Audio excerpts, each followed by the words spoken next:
চেয়েছি যে আমাদের কর্মচারীর গায়ে হাত দিছে কেন তার সুষ্ঠু একটা বিচার চাই। এই জন্যই আমরা সমবেত হয়েছি। সকালে আমাদের কর্মসূচি আমরা পালন করে আমরা পরিচালক মহোদয়কে জানান দিতে আসছি যে আমরা এর সুষ্ঠু তদন্ত এবং বিচার চাই।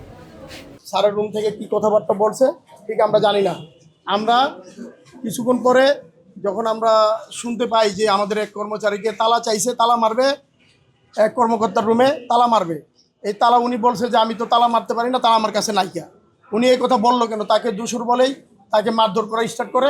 তার প্রেক্ষিতে যখন কর্মচারীরা আমরা খবর পাই, তাৎক্ষণিক আমরা আসি, আমরা পরিচালক মহোদয়কে জানাই এবং আমরা তার ঘটনার প্রেক্ষিতে আমরা একটা শান্তিপূর্ণ মিছিল করি এবং সেই মিছিলের প্রেক্ষিতে আজকে কর্মসূচি ছিল আমাদের 1 ঘন্টায় 11টা থেকে 12টা পর্যন্ত।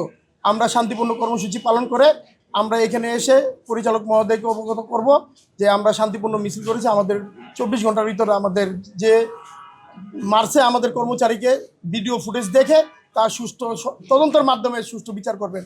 যদি আমাদের অপরাধ হয় আমরা মেনে নিব, আর যদি তাদের অপরাধ যে বিচার করবেন আপনি স্যার বিচার করে আপনি একটা সুষ্ঠু সমাধান করবেন জানানোর জন্য আছি। তাৎক্ষণিক আমরা এসে দেখি যে উনি ভিতরে, ওনারা সবাই ভিতরে আছে। তখন আমরা জানি না যে ওনারা ভিতরে। আমরা যখন গেট খুলি তখন দেখি ওনারা ভিতরে। তখন ওই ভিতর থেকে আমাদের উপরে আবার আক্রমণ করার চেষ্টা করে তারা। তখন আমরা আমাদের কর্মচারীদের বাইরে নিয়ে এসে আমরা এখানে দেখেন আমরা বসে আছি চুপচাপ, যে ওনারা ওনাদের কাজ করুক।